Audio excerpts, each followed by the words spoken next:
me, please feel free to eat cake and food the whole time. It will do me better if you're not all staring at me. They're gonna cut the cake. And they're gonna cut the cake and serve it. What about the music? Music, can they cut the music? Or lower it? Sure. I'll put it I think it's okay. All right. Welcome everyone to the roast of literally the easiest person on the planet to roast. Thanks guys, I needed that right in the beginning.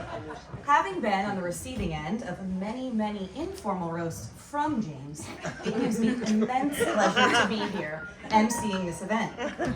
Plus, there was no way I was going to let this entire night be just about James and not about me. Tonight, we will hear from friends, family, and of course, your girlfriend's favorite DJ. All of whom were almost as thrilled at the idea of publicly humiliating my brother as I was. Around 10 years ago, James mentioned that he thought it would be fun for his 30th birthday, there was a roast of James held at J. Timothy's. Well, thanks to James's impulse decisions, that version of the party will never happen. We all lost our access to free wings. But at least we get window discounts, right? Oh, sorry.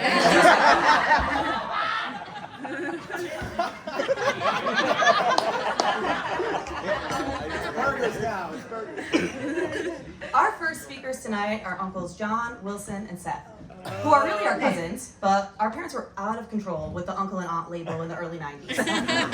Throughout our lives, James and I have both had special relationships with our cousin aunts and cousin uncles. Special in the way that I babysat all their children and James was the apple of their eye. Also special in the way that I cleaned up cat and cousin puke and James got invited to really cool concerts. I would say, conservatively, I've been to about 500% of the family events that James has, yet no one can stop talking about the 2 Thanksgivings James was at and I couldn't make it to. Well, I'm proud to say that I have a small army of younger cousins who are ready at any given moment to annihilate James on my behalf, and especially after some high noons. Margaret. James has always fit in with the uncle crowd. I tell myself it's because James has been a middle-aged white man since he was about 6. But really, it's because he's the only person who can drink as much as them. Please welcome Uncle Seth, Uncle Wilson, and Uncle John.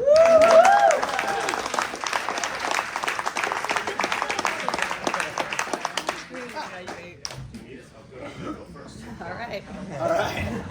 Yeah. Middle-aged 6-year-old. I like it.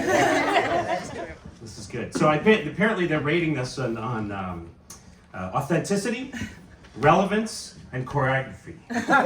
So I'm going to ask these guys to do an Irish step dance while I'm making my speech. If you guys don't mind, would you start down? Because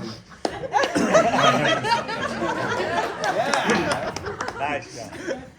So when James was like 6, which is a good start, I had to babysit him. We took him to a party in Pomfret, Connecticut. There was nobody else was there. It was Kate, Beth, Wilson, Margaret, and we took James to this party. It was at a barn, and the house was about 100 yards down the road. And Beth came back at one point about halfway through the party. We were having a good time. Beth said, "It's time for you to take James to the bathroom. You gotta go to the bathroom." I said, "Okay." All right, and she said, "Yeah, you gotta go. It's 100 yards that way. It's in the barn, the house, and there's 5 women waiting to use the bathroom." And I said, "Wow, I'm like a girl dad. This is my time to be hanging out with the boy. I'm like, I can fix this. This is not really a problem for me." So I said, "All right, James, come on, follow me." We went by the car, and we got out of the minivan, we get a little wipe, and we walk a little bit farther over, and we go to the woods. And I said, "Okay, James, here we are. You're good." And so I turn around like you would to give somebody a little privacy. And little old James says, "I don't hear any noise." I thought I'd hear a little noise there. Sort of turn around, he's just kind of looking with a big fat lip. "Dude, what's wrong? What's wrong?" "Wilson, I don't see a toilet here." I said, "Oh, we're talking number 1, right? We're talking number 2. Yeah, we confirmed the whole number 1 thing, yeah." And I said, Well, James, it turns out the good news is this area right here. So the tree comes down to here, and there's earth that goes right up to where the tree is. That's in fact a toilet. And you are in business here because we got a lot of trees. So he kind of looked at me, eyebrows up. He said, "All right." Turned around, and you earned your woodsmanship there. And so the interesting thing was we were walking back, and I gave you a little wipe to wipe your hands off and stuff because we're always hygiene. And you sort of turned to me and said, "Yeah, Uncle Wilson, there's a lot of trees in the woods."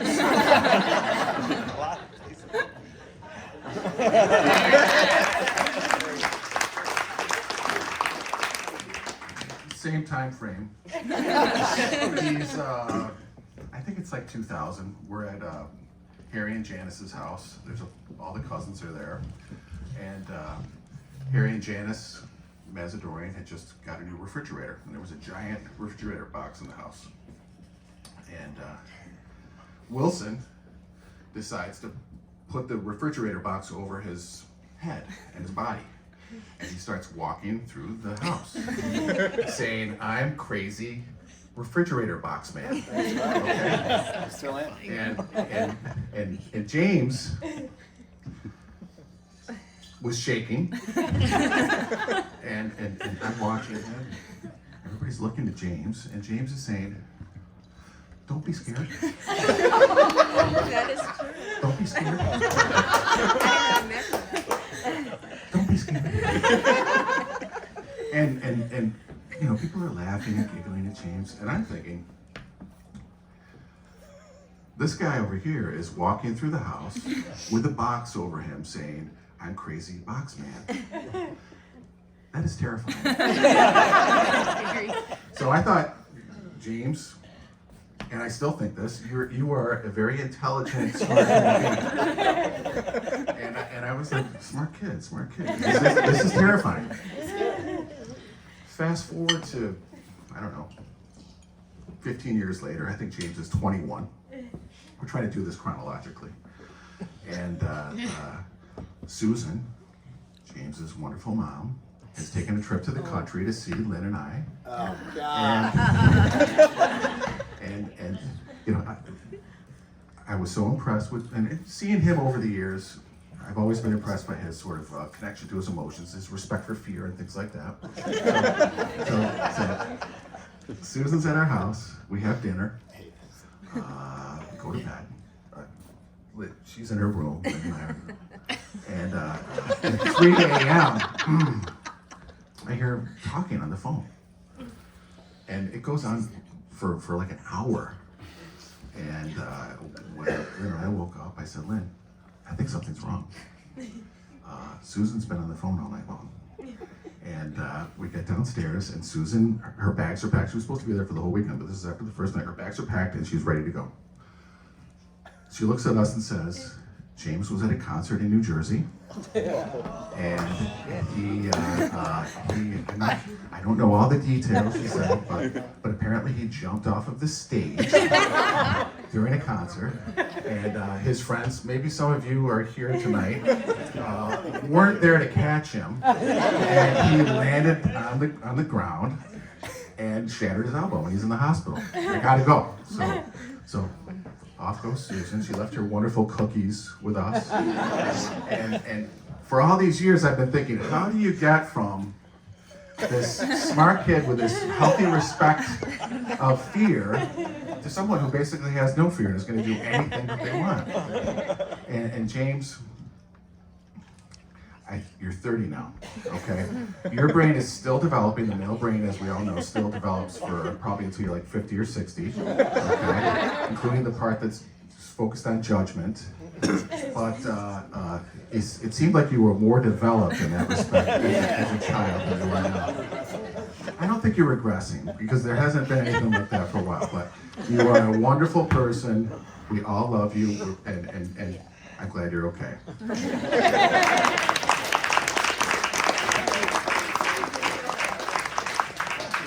Nice job, boys. I prepared some remarks. I'm not sure how useful they're going to be, though, because I thought this was an intervention.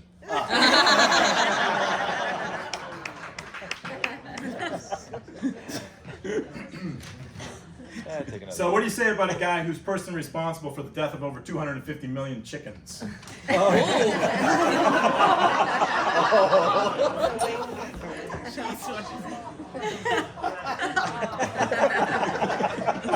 The ladies like James. The ladies like James. But James does not like to be tied down. He might like to be tied up, but that's...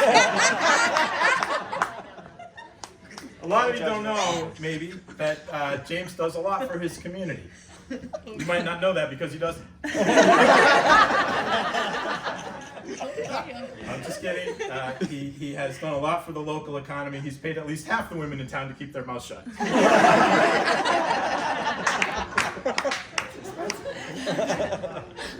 Last week I was in Fort Wayne, Indiana, and while I was out there, I was thinking about how much Fort Wayne, Indiana reminds me of James. It's surrounded by a bunch of yahoos, and it doesn't have a very bright future. All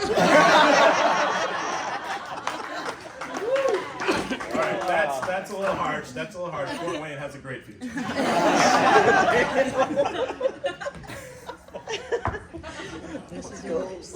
You gotta admire James, though. The bar for James was set very, very low, and he consistently got under it. But in all fairness, he didn't have it easy. He didn't have it easy. Going through the Britain High, that's no joke. But he definitely surprised us all. He did so much worse than they thought he would.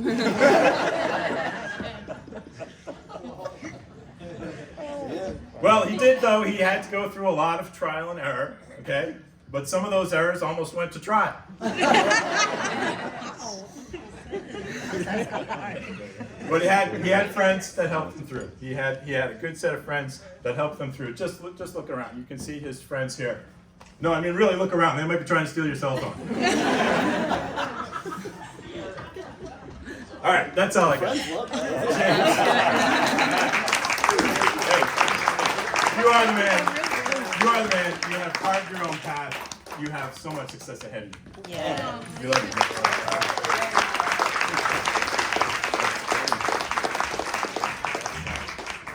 There's more? Very nice. Oh. Oh my.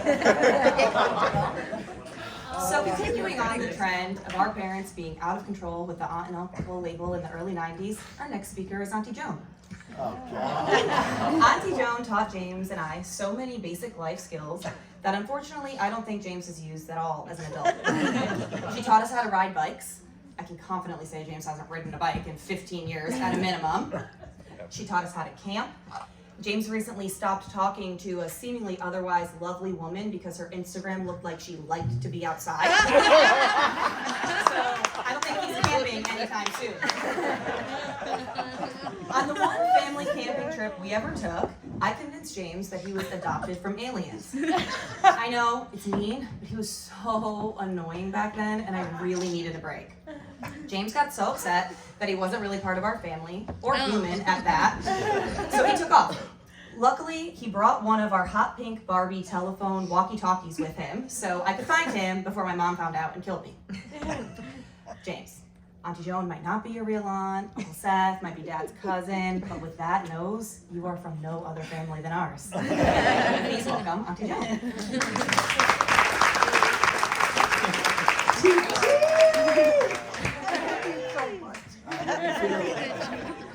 Yes, they did use the auntie encomiums very loosely. I think, Katie, how old were you when you realized?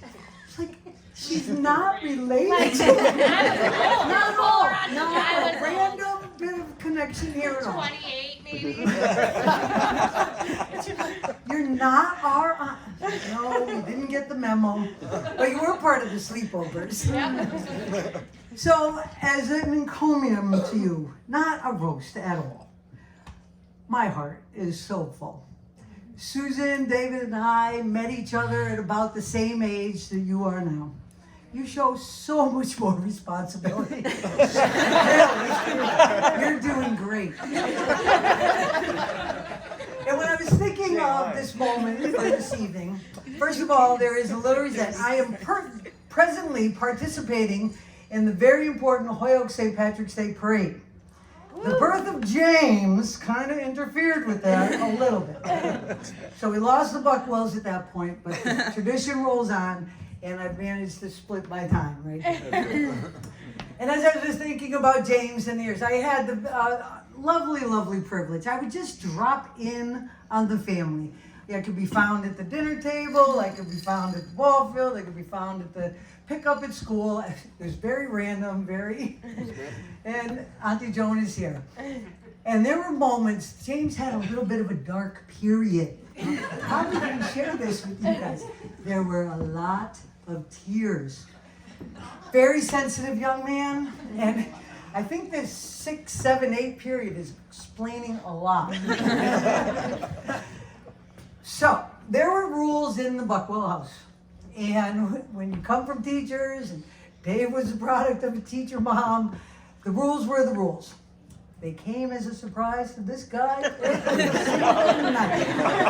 Every night. Picky eater, he kind of dabbled in life. Dabbled in eating, he dabbled in this, dabbled in that. And wasn't always all that interested in lovely. I thought the meals coming out of the Buckwell house were first class. So, he would not always be interested in what was on offer, and that was fine. This was not a clean your plate kind of institution. He could not eat, but don't think the dessert was following. And we all know the reputation of Mom on the dessert scene. We would go through dinner. I would see it coming a mile away. Sue would see it coming. Lindsay would see it coming a mile away. This child's heart. This was not like a cry because I'm pissed. This was heartbreaking, soul-hurting devastation that no, dessert was not coming again. It kind of was the same thing with the homework.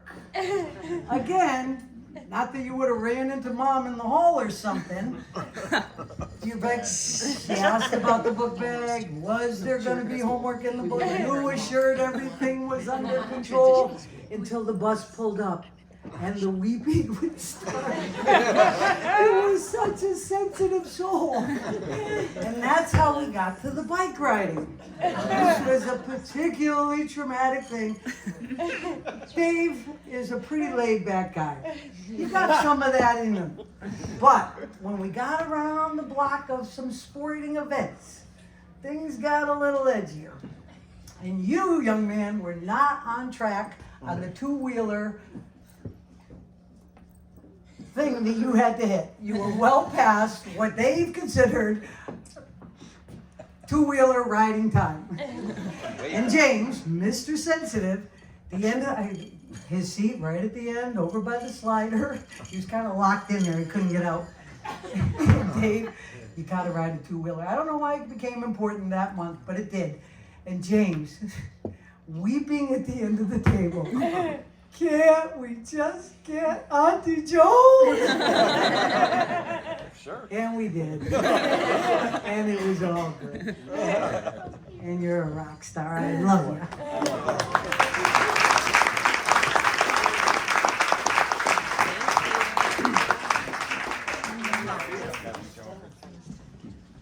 I'm confident my parents set me up to fail the minute James was born.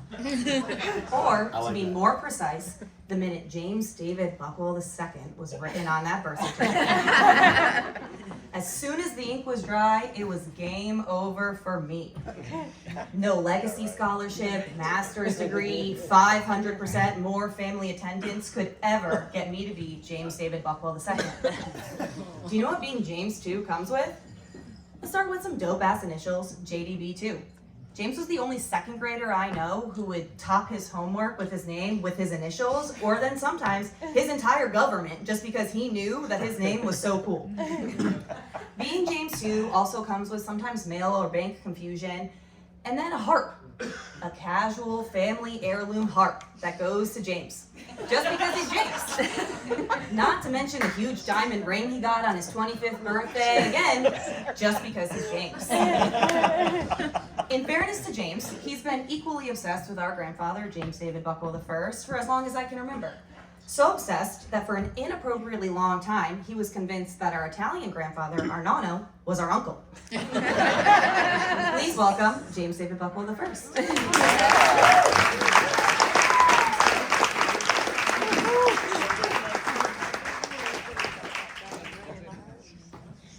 Call them the big guns. All right. Wait, Poppy, you got to stand on the camera. Stand over here a little bit. Yeah, come hang out with me. Oh, shit. Unaccustomed as I am to public speaking. Some of you know that I spent 8 years on the Britain School Board, and consequently I knew most of the administrators in the system. So one day, for what reason I don't know, I was driving down Slater Road, came by De Loretto School, and I decided I was going to go in and say hi to the principal who I knew and to check up on you-know-who. So I got there and I said, how's the school running? She said, like a top. She said, you can't believe how well run this school is. I said, yeah, I know you're good, but what's happening? She said, your grandson has this school under control. He does not like things out of line, and he lets kids know what they happen. I said, that's so nice. And so I walked outside, thinking very proud, and then James grew up.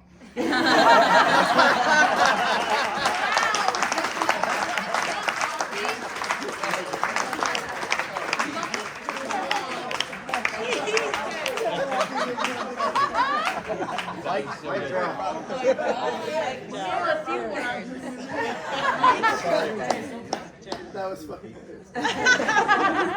Speaking of De Loretto, there are some people in James's life that I really can't believe stuck around as long as they have. Minus the dark days we don't speak of, you can count on Sean to be around James as much as you can count on James to eat his Tostitos chips dry.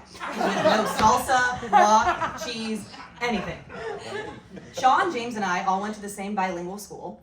So naturally, because I'm me, I studied abroad in Costa Rica, lived in Spain, got a degree in Spanish, and James, who can maybe ask for the bathroom in Spanish on his best day, got the school's president award and is immortalized on a plaque. Next up, the only person who's likely almost as bitter about that as I am, Shawnee. I just gotta say too, I don't think I had ever had a dry Tostito until I started hanging out with Jim. When he would just open a bag and start eating them, I'd be like, what are you doing? You're on board. I honestly, You are on board. I'm a convert. It's been a nice run since then. But Jim, I've known you for going about 25 years, man. It's kind of wild. It's kind of wild. We're gonna be 30. Well, you're gonna be 30 tomorrow. I've got a couple months left, but you know, we're pretty much here. But what is there to say about a guy who's already had a lot said, and will have even more said after this? So, you know, only a few things have really stood out to me in the last 25 years. The biggest thing, I didn't know someone could grow to adulthood on a diet solely of Doritos, Little Debbie Oreo cream pies, and sometimes a marathon pizza. That's not food. I mean, I guess it technically is, but it's not like nutrition. It's kind of surprising that you've worked in restaurants your entire life, and yet if I asked you to scramble an egg, where do we even start? If it wasn't for your dear mother, I mean, you're living off her leftovers every week. You'd be eating nothing. I'm surprised you made it this far, man.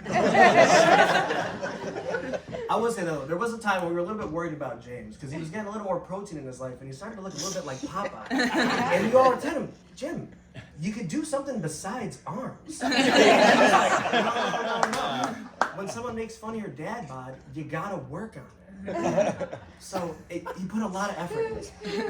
But we're happy to see that you stopped doing that because now the medium shirts actually fit. The biggest problem though was Big Sky ran out of mostly single and some not so single women. That was the biggest thing. Once there was no one left to talk to, he was like, what am I doing? And now we're in the street in West Hartford and they gotta come up and say hi. And he's like, I haven't been to the gym in 2 years. I haven't seen that girl in 18 months. What's going on? It's really strange. It's really strange. But I have to say, there's only been like a couple times in my life I've been genuinely worried about James.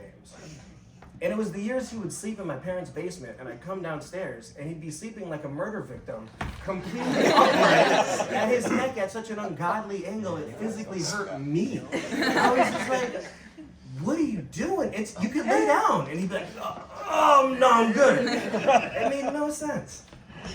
And then there was a time at Nick Panelli's house. I won't share many details, but those in attendance know. Not a good look for any of us, but James particularly bad night. I will say the most recent one I was so worried about you with was at Mia's wedding day. This man was about to die from dehydration. I didn't know you could run out of water from crying. The entire day crying. 2 weeks later, we're back from our honeymoon. He's insistent that we come and see him. And we get to Elmer's, and he's crying at Elmer's. Only man to cry at Elmer's. Teenage girls, because it's mostly teenage girls, crying at Elmer's, totally normal. For 29-year-old men, a little different. I gotta say, man, there's one thing it does tell me. You got a big heart, and you share it with all of us, and I'm looking forward to the next 25 years. Yeah. Hell yeah. Oh, and one other thing here, hold this real quick. We're adults now, so I think the birthday present has to go up. Happy birthday, Jim. Love you.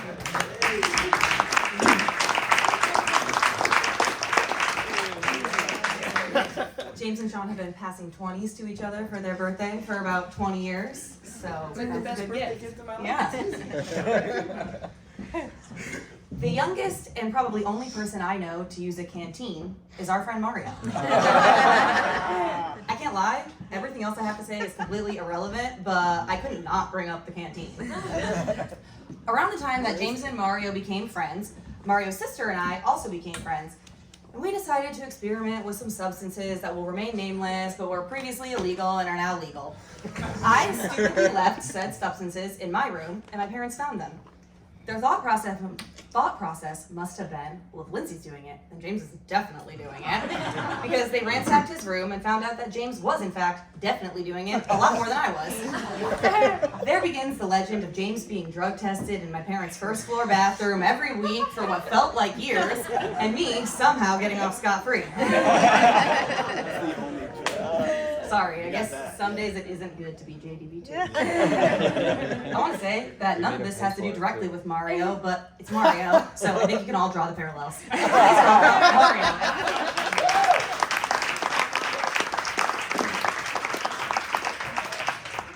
The drug testing times were fun. Yeah, they were fun. I blocked that. Okay, so I love the fact that we're all here because we love James to death. Some people more than others. I don't know how many people are familiar with the hit TV show It's Always Sunny in Philadelphia. There is this character, Dennis, and there is a system that he has. So I thought, James understands, it's only fitting to have the James system. So, we'll start with Jay. Love it. Starts with Jack Daniels, because every endeavor James gets involved with starts with Jack Daniels. We're gonna move on to A, acknowledgement. You want to acknowledge them. Yes. You want them to feel acknowledged, you know? This is true. We're gonna go with M, you make your move, That's right. as one does. E, exit. No text, no call, you're out. And then the most important of the James system is S, scheme. Find your way, leave a breadcrumb, do what you can, able to get back in there. James, we love you to death. We're all here for you, and you are the poncho to my loco, or the loco to my poncho. I don't quite remember, it's always been a big question. But I've been friends with you for over a decade, and I'm very pleased to be able to call you one of my absolute best friends. Only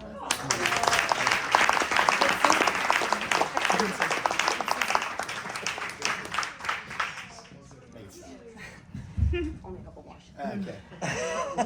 It's important to me that we all take a walk down memory lane and talk about the variety of hobbies James had as a child. First, he loved musicals. Like, loved musicals so much that there was a time where James's charm with the ladies wasn't exactly checking out, if you catch my drift. He then moved from musicals to Jesus. James had a brief stint of wanting to be a minister, insisted on attending a predominantly African-American church to see how they worshipped, and generally just really liked talking about Jesus more than any other child we knew. I'll talk about that now. All right, James. And most importantly, the Amish phase. Oh, yeah. I forgot. Where and when James learned about Amish culture is beyond me, but he was so into it, our parents even took us on a family trip to Amish country to satiate him. His first AOL Instant Messenger name was Amish Man 317.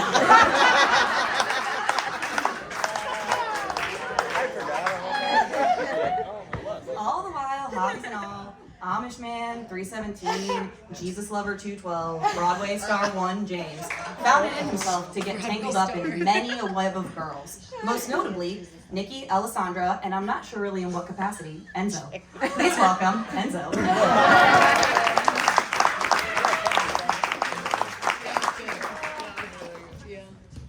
There's so many things I want to say. We're gonna keep it PG though for today. Jim, I will not bring up that horse girl from CCSU. That was a dark time. True story though. We all know why we're here, right? To celebrate James's 30th birthday. I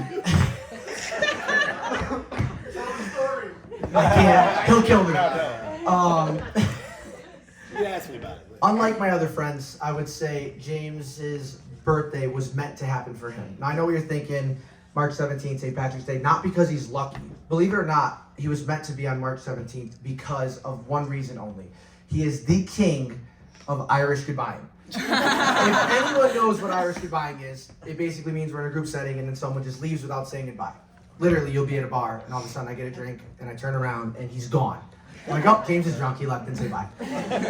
One time he said bye to me and I was like, dude, are you dying? Are you okay? Like, what? Usually you just leave, like, no, I got a little story though, and this is gonna demonstrate James to me. I think this is funny. One time, a while ago, God, years ago, we were at Martha Hart Park, and me, James, Joey, another friend of mine I won't mention, we're sitting around the park, we were reading the Bible, and, all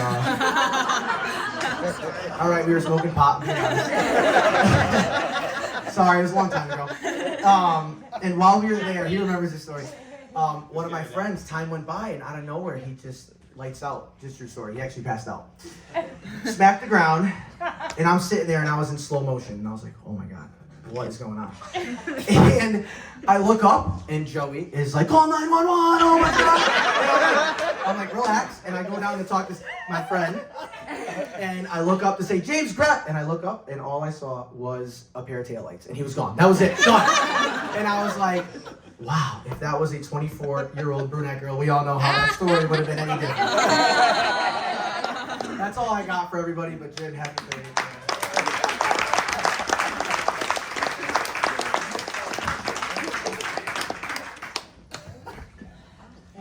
So all jokes aside, I think we all know James is effortlessly cool. People like him, and throughout life, that drove me crazy. Growing up, James took so many of the things that I loved and made them cooler. I joined band, played the flute, and hung out with a bunch of dramatic girls. James joined band, played the tuba, and slept with all those dramatic girls. I got cool middle school friends as a 5th grader, and guess which 3rd grader had the funniest jokes? We got older, and I got a job at the golf course. Next summer, James got a job at the golf course, but somehow smoked a blunt on his first day and never had any 5 a.m. shifts. I spent my entire first 18 years being alive working towards going to a college that I was proud of. James found out he was graduating high school one business day before the ceremony to end up at the same college. No matter what I do, James and I are always lockstep as we move through life because I work hard and people like him. There's one person though who I can confidently say met James first, but has always liked me way, way more. Please welcome DJ Joey Baggs. This is true story. I do like Lou Whitman. Like, for sure. So, welcome everybody. I know James is turning 30. I'm so honored to be speaking here to talk on behalf of James. I can't believe, I'm so shocked we even made it here today. No, I'm serious. I can't believe you're here. I thought you would have died. Seriously. There's so many ways we wouldn't have made it here today. The countless bottles of bourbon that you've consumed. The countless joints and cigarettes that we used to smoke. And the countless scorned ex-girlfriends out to look for revenge. With that said, I got a nice birthday gift for you. Destiny, can you come on out?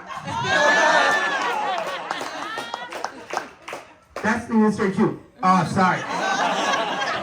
Another one of James's girlfriends here, sorry. If I knew about this, I would have called her. I swear to God. I swear to God, I would have called her. I have to scare you a little bit, man. Yeah, I know. The fact that you made it here today without dying is some sort of a Christmas miracle. The memories that we have are countless, and I'll always be there for you, just like the time that your parents caught you smoking weed. I remember, as Lou was saying, they were drug testing you for a lot of the time, for a very long period of time. So, in response to this, we went to GNC and tried to get him detoxed so the drug test would come out clean. Sorry you had to find out about 20 years later, but you know. So, as Jim knows, I have this big smirk on my face that I smile. He loves it, even though he really doesn't. So I'll always be there for you with a smile on my face to tell you, stop being a little bitch and drink that detox drink. I don't know how any of our lives in this room would work without James. The countless memories that we have, I hope we continue to have for the rest of our lives. You and Enzo and Sean are like brothers that I never had. I love you to death. I hope you have the greatest birthday ever. Cheers to the next 30 years. I know I'll make the 30 years. I don't know about you. But congratulations, man. Happy 30th birthday. Love you.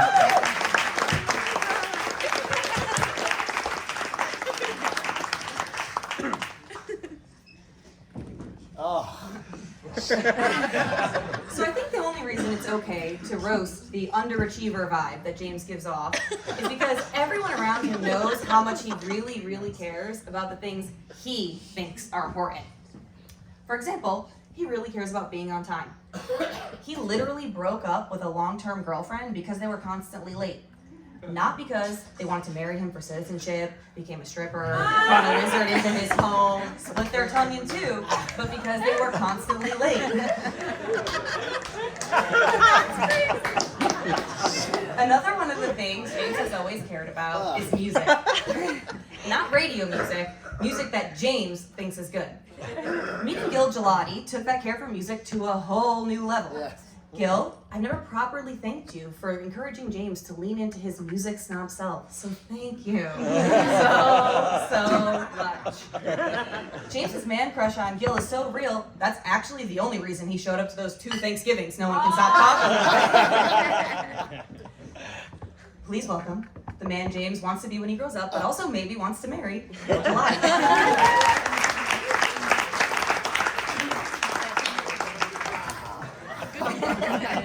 All right. Now I know why you brought it. Okay, so James, when your mom invited Martha and me to this roast, I did the only thing that I knew to do, and I called Sammy Kahn. Now, Sammy Kahn, who wrote more special lyrics for Frank Sinatra and other people like that, unfortunately died a year before you were born. So he was no help at all. But I decided that I've got to do something Sammy Kahn-ish. So now I want you to do, hold on first of all. Take a cigarette. Give me a cigarette. Sure, yeah, let's get some. They're candy cigarettes, by the way. All right, so I want you to imagine Jimmy Van Heusen at the piano, all right? And I'm going to channel Sammy Kahn now. My first memory of you was performing at House. Just a kid in a hat, but now we're like pals. Your talent's no better but you've improved your locales. That's why, Mr. Buckwell, you're a champ. When we hear roast, we think the Club Friars, but with Benny and Burns, not Fallon and Myers. You may be 30, but that's in dog years. That's why, Mr. Buckwell, you're a champ. 30 passed, fast, that's quite a shock, but it's a lock. Time flees, you'll see, but you're still young behind the ears, you're still damp. That's why, Mr. Buckwell, you're a champ. We're not related by marriage or genes. In New Britain, that's a miracle if you know what I mean. This crowd's been hanging out since the late Pleistocene. Despite that, Mr. Buckwell, you're a champ. You're a fan of Sinatra and you know it behooves you to spin him on vinyl, which can't be improved. But as you show nightly, you're always in groove. That's why, Mr. Buckwell, you're a champ. 30 passed, fast, that's quite a shock, but it's a lock. Time flees, you'll see. You're still young, but you will leave your stamp. That's why, Mr. Buckwell, that's why, Jimmy Buckwell, that's why, Mr. Buckwell, you're a champ.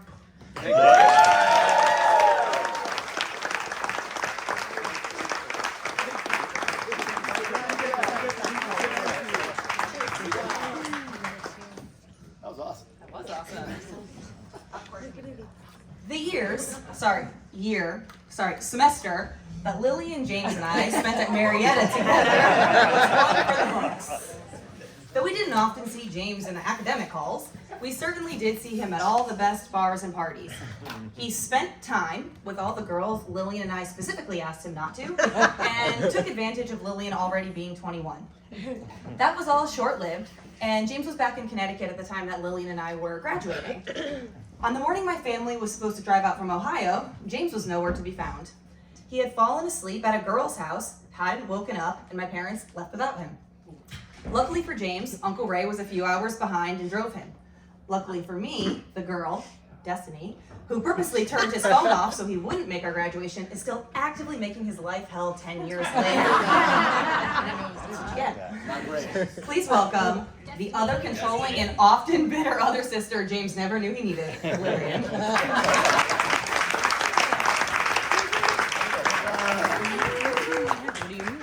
You left without him. Hey guys, I think I lost my voice again. Just kidding. So thank you to my best friend, my partner in life, not Brian's, for the wonderful introduction and her MC skills. What is she not good at? Add it to the list, haters. Chi-Chi Bean, happy almost birthday. James has really cleaned up his act in the last few years, right? But well, like previously mentioned, when it comes to his love life, he's still on the same old 3-girl rotation that looks like a slight variation of one another. Are any of them here tonight? But I'm not here to talk about James's trauma dating. I want to talk about Marietta College James. Marietta College James was the opposite of a cleaned up act we see today. It was the Mess Express, actually. Lindsay and I were studying abroad his first semester, and she gave him a short list, like mentioned, of people to avoid. James arrived with his Major Look snapback, a bogey in hand, feeling so good, smelling so bad, ready to rip that list up like a human paper shredder. She started off strong. He made great friends and great memories. Well, that's actually where it stopped. That's all he did at Marietta. James loved Marietta so much, he got busted for underage. Oh my God. He got busted for underage drinking one weekend at this music festival called Numbers Fest, just so he could volunteer for some community service and pay a hefty fine to his beloved college town. He was so supportive of our small businesses too. His favorite was Cork and Bottle, our local liquor store. Every weekend, James would collect money from all his friends and beg me to buy him Seagram's whiskey. Not much has changed really. He still asks college girls to buy him whiskey. We had to start bribing him with Seagrams to go to class. I worked in the English department as a student aide, so I would chase down his professors and ask what his attendance was looking like for the week. After he was basically escorted out of Marietta, leaving the legacy line disappointed, Poppy. Lindsay and I we're still dealing with his baggage. We got pulled over because James had racked up so many parking tickets in this town with free parking everywhere that they were going to suspend the registration if the fines weren't paid immediately. We had to call up Dave and Susan to send a couple hundred ASAP. I will admit that we all miss James a lot when he had to leave one shitty little town to go back to his original shitty little town. The only person that didn't miss James too much was our friend Natalia. So freshman year, Natalia had asked him for a ride because she was living in Boston at the time. And apparently, James had been driving Lindsay's car around campus since she was abroad, and he had let all the ladies know that that Honda was his.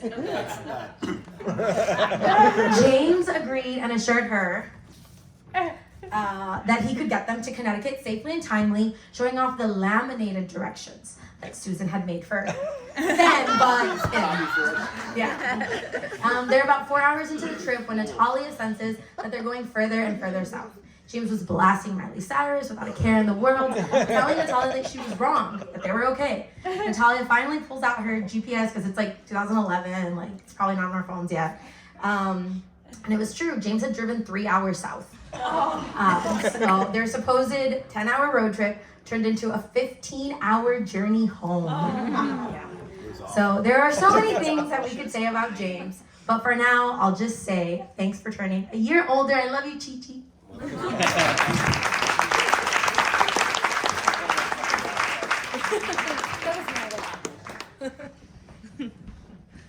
So most of you all have heard tonight, many of James's friends have been around forever. He's like a strong bourbon. It takes you a really long time to get used to, but once you do, you love it. There's one person, though, that James met well into his 20s and clicked with instantly.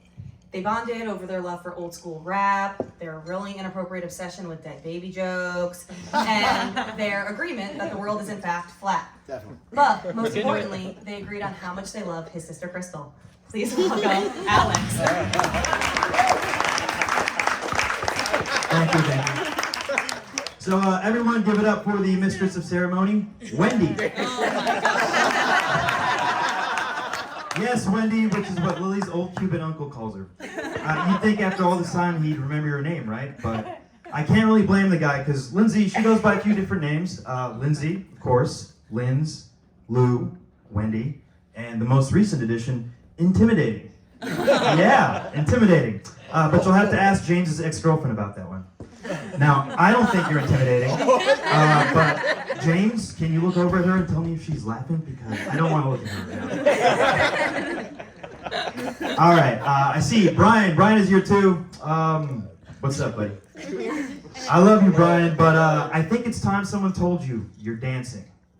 How do I say this? It's a little rough around the edges. Do you guys remember the NSYNC video, Bye Bye Bye? So in the video, there's a guy pulling the strings while Justin Timberlake and his friends dance, and it's really good. But Brian, though, Brian dances as if the guy pulling his strings is wasted, but like shit-faced, you know? Tequila, Corona, more tequila.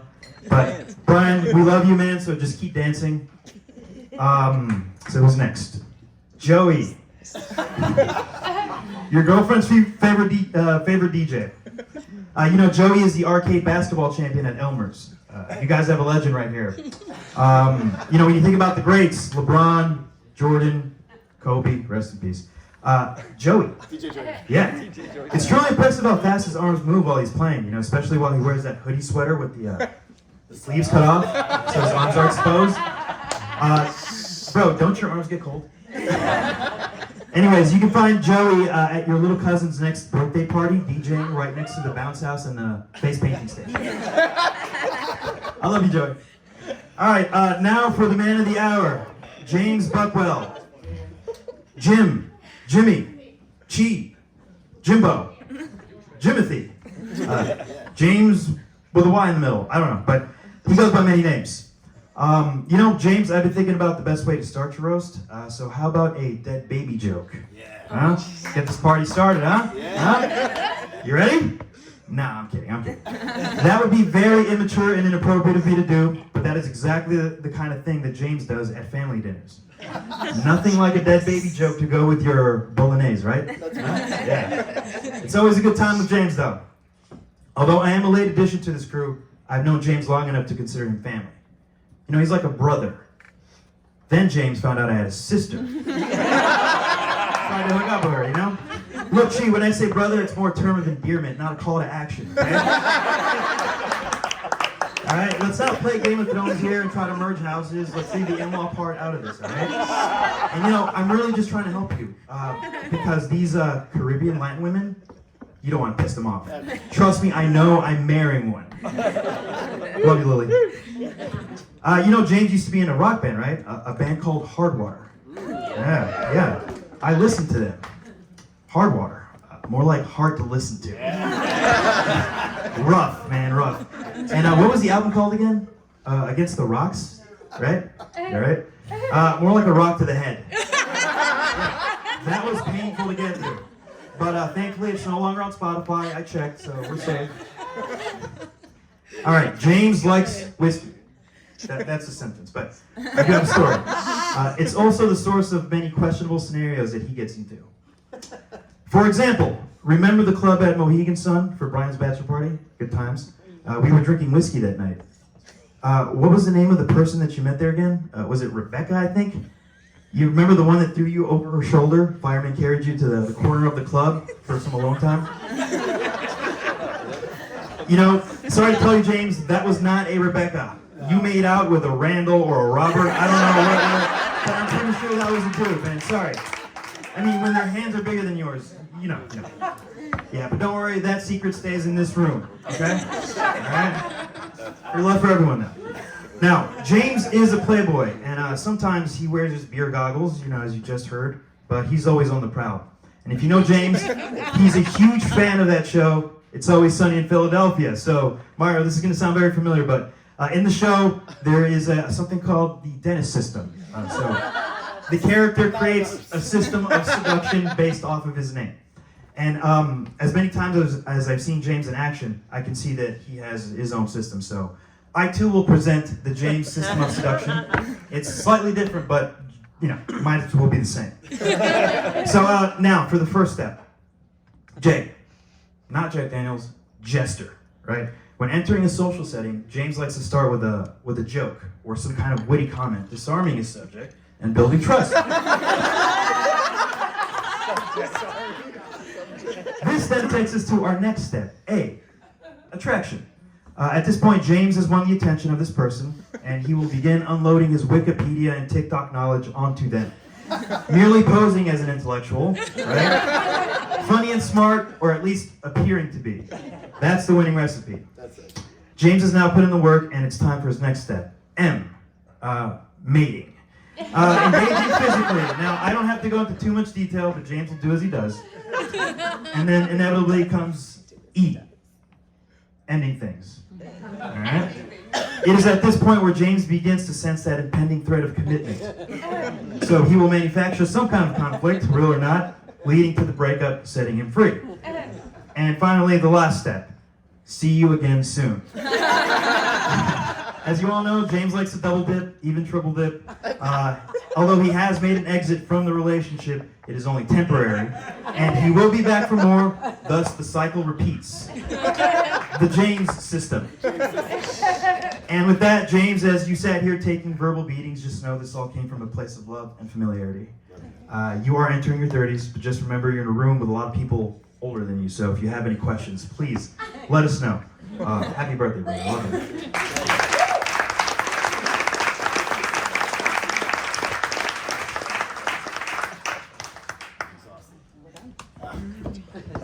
Have I mentioned at all today that being James is the best?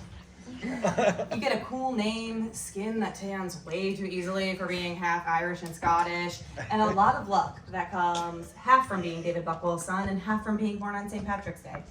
And you get people who care about you enough to come up here and roast you in front of everyone that you love. To close out the roast, I'll say that even though it's awesome to be James, it's equally awesome to be James's sister.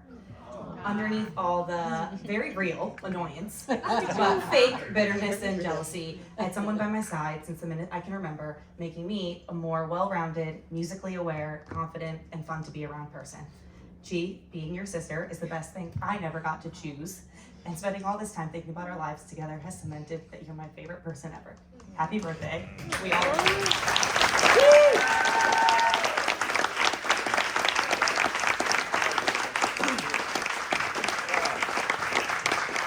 My mom will kill me if I don't tell you all that there are party favors here, so please don't forget to take one on your way out. We will get cake served shortly, and thank you all so much.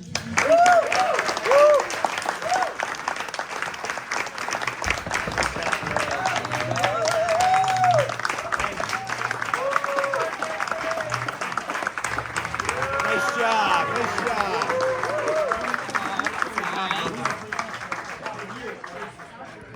That was awesome. That was great. I can't get it to stop. Yeah. I know. Orientation.